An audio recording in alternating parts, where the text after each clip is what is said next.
නංගි මට වතුර තීකුයි පෙන්ඩෝල් පෙති දෙකුයි ගෙනත් දෙන්න මගේ ඔලුව රිදෙනවා වගේ.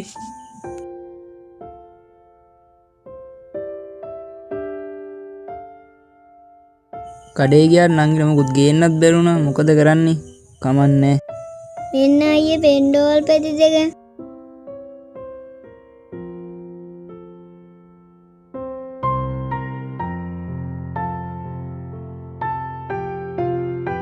කෝ එන්න නංගි මෙහෙට. ඔයාට ගොඩක් අමාරුද අයියේ? නෑ නංගි මට එච්චර අමාරුවක් නෑ. ඔයාට මොකුත් ගේන්නත් බැරි වුණා මට අද.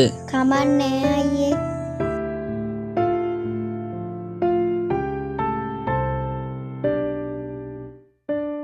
ඔයා අද පාඩම් කරා නේද නංගි?